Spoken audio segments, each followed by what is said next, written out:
आज की इस वीडियो में मैं कक्षा 10 की द्वितीय सत्र बोर्ड परीक्षा के कुछ संभावित प्रश्न लेकर आई हूँ।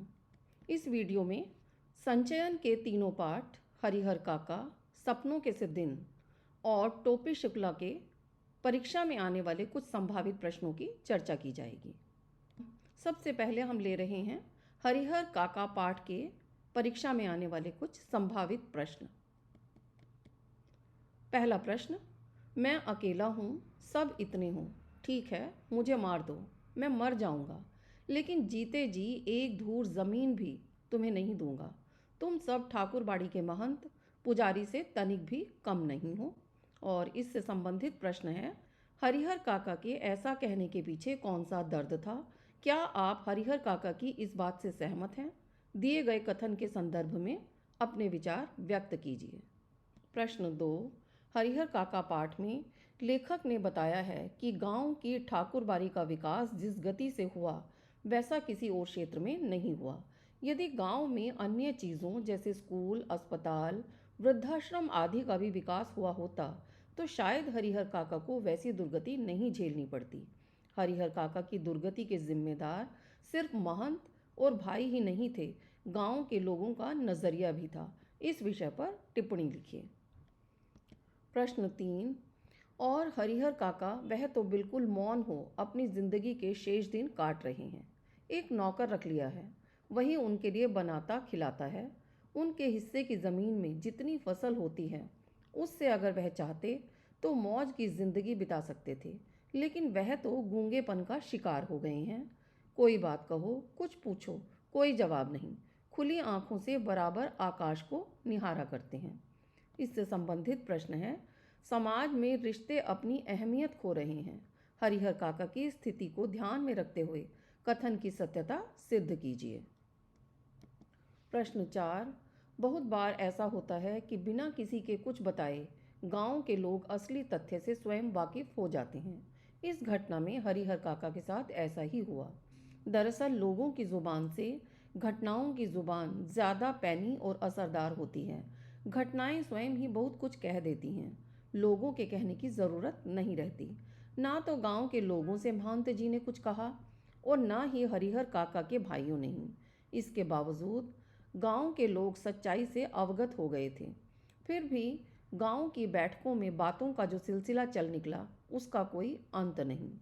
इससे संबंधित प्रश्न है, हरिहर काका के साथ ऐसी क्या घटना घटी थी कि अफवाहों का बाजार गर्म हो गया था? सच्चाई क्या थी? उपर्युक्त कथन के आलोक में अपने विचार व्यक्त कीजिए। प्रश्न 5, मनुष्य के जीवन में धर्म का स्थान उसे सदाचार के रास्ते पर चलाने के लिए होना चाहिए, परंतु कुछ लोग धर्म का गलत प्रयोग करते हैं। महंत जी ने हरिहर काका की जमीन हड़पने के लिए धर्म, मोह और माया का सहारा किस तरह लिया? आपकी दृष्टि में उनका ऐसा करना कितना उचित है? अपने विचार व्यक्त कीजिए। दूसरा पाठ है सपनों के से दिन। आइए इसके परीक्षा में आने वाले कुछ संभावित प्रश्न देखते हैं। प्रश्न 1, परचूनिये आड़तिये भी अपने बच्चों को स्कूल भेजना ज़रूरी ना समझते।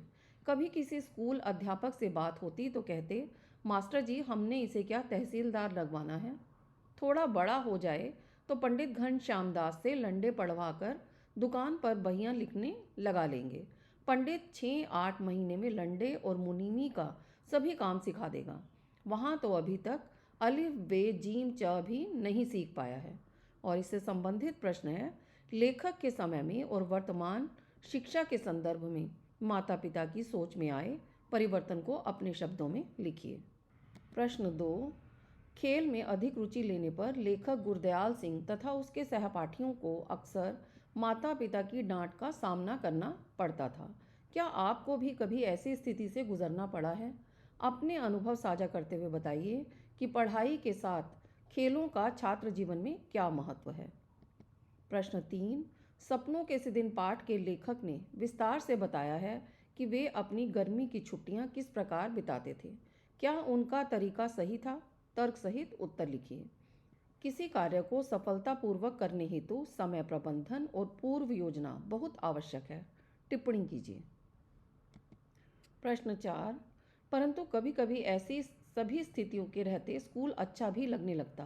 जब स्काउटिंग का अभ्यास करवाते समय पीटी साहब नीली पीली झंडियाँ हाथों में पकड़ाकर 1 2 3 कहते, झंडियाँ ऊपर नीचे दाएं बाएं करवाते, तो हवा में लहराती और फड़फड़ाती झंडियों के साथ खाकी वर्दी तथा गले में 2 रंगे रुमाल लटकाए अभ्यास किया करते।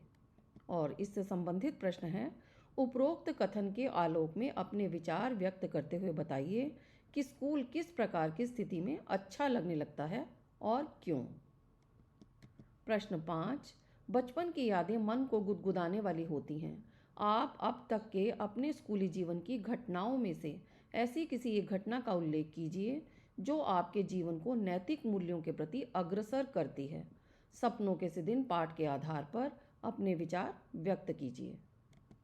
प्रश्न 6, हार्दिक पांड्या जब बहुत छोटे थे तब उनके पिता बच्चों की अच्छी शिक्षा के लिए गांव छोड़कर बड़ौदा आ बसे थे। हार्दिक के परिवार की स्थिति आर्थिक रूप से कमज़ोर थी, इसलिए पांड्या का परिवार किराए के मकान में रहता था। बच्चों का खेल कूद में अधिक रुचि लेना अभिभावकों को अरुचिकर लग रहा था, परंतु पांड्या ने अपने खेल के हुनर से न सिर्फ अपने माता पिता का बल्कि अपने देश का भी मान बढ़ाया। और इससे संबंधित प्रश्न है, पढ़ाई के साथ खेलों का भी छात्र जीवन में पढ़ाई जितना ही महत्व है। मानसिक और शारीरिक स्वास्थ्य के लिए खेलों का महत्व प्रतिपादित करते हुए सपनों के दिन पाठ के आधार पर अपने विचार व्यक्त कीजिए। संचयन के तीसरे पाठ टोपी शुक्ला के परीक्षा में आने वाले कुछ संभावित प्रश्न। प्रश्न 1, मेज़ पर जितने हाथ थे रुक गए, जितनी आंखें थी टोपी के चेहरे पर जम गईं। अम्मी शब्द इस घर में कैसे आया? अम्मी, परंपराओं की दीवार डोलने लगी, ये लफ्ज़ तुमने कहाँ से सीखा? और इससे संबंधित प्रश्न है, टोपी द्वारा अम्मी शब्द के प्रयोग से घर वालों की प्रतिक्रिया उनकी किस मानसिकता की द्योतक है? क्या आप घर वालों की इस प्रतिक्रिया से सहमत हैं? तर्क सहित उत्तर दीजिए। प्रश्न 2, यह नामों का चक्कर भी अजीब होता है। उर्दू और हिंदी एक ही भाषा हिंदवी के 2 नाम हैं, परंतु आप खुद देख लीजिए कि नाम बदल जाने से कैसे कैसे घपले हो रहे हैं। नाम कृष्ण हो तो उसे अवतार कहते हैं और मोहम्मद हो तो उसे पैगंबर कहते हैं। और इससे संबंधित प्रश्न है, उर्दू और हिंदी को हिंदवी के 2 नाम क्यों कहा गया है? दोनों भाषाओं की समानता, विषमता और आवश्यकता पर अपने विचार व्यक्त कीजिए। प्रश्न 3, हम एक दिन एको रहीम कबाबची की दुकान पर कबाबों खाते देखा रहा। मुन्नी बाबू ने टुकड़ा लगाया, कबाब राम राम राम। दुलारी घिन्ना के 2 कदम पीछे हट गई। टोपी मुन्नी की तरफ देखने लगा, क्योंकि असलियत यह थी कि टोपी ने मुन्नी बाबू को कबाब खाते देख लिया था और मुन्नी बाबू ने उसे 1 इकन्नी रिश्वत की दी थी। टोपी को यह मालूम था, परंतु वह चुगलखोर नहीं था। इससे संबंधित प्रश्न है, उपर्युक्त पंक्तियों से टोपी के प्रति मुन्नी बाबू के व्यवहार के बारे में आप क्या समझते हैं? अगर आपके विरुद्ध कोई झूठी शिकायत करे तो आपकी क्या प्रतिक्रिया होगी? प्रश्न 4, रोहन के माता पिता डॉक्टर हैं, शहर में उनका बहुत नाम है और रोहन को इस बात पर बहुत घमंड है, वह किसी से दोस्ती नहीं करना चाहता। संबंधित प्रश्न है, कुछ बच्चों को अपने माता पिता के पद और हैसियत का कुछ ज़्यादा ही घमंड हो जाता है, इसका मानवीय संबंधों पर क्या असर पड़ता है? इसे रोकने के लिए आप क्या सुझाव देना चाहेंगे? टोपी शुक्ला पाठ के आलोक में लिखिए। प्रश्न 5, टोपी ने 10 अक्टूबर सन 45 को कसम खाई कि अब वह किसी ऐसे लड़के से दोस्ती नहीं करेगा जिसका बाप ऐसी नौकरी करता हो जिसमें बदली होती रहती है। संबंधित प्रश्न है, इफ़वन और टोपी शुक्ला की दोस्ती आज के समाज के लिए किसी वरदान से कम नहीं है। क्या आप इस कथन से सहमत हैं? तर्क सहित अपने विचार प्रस्तुत कीजिए। कक्षा 10 के संपूर्ण पाठ्यक्रम के नोट्स प्राप्त करने के लिए मेरी वेबसाइट पर विजिट करें। वेबसाइट है www.madhukalash.in। मेरी ये वीडियो पसंद आए तो इसे लाइक करें, शेयर करें और मधुकलश चैनल को सब्सक्राइब करना ना भूलें।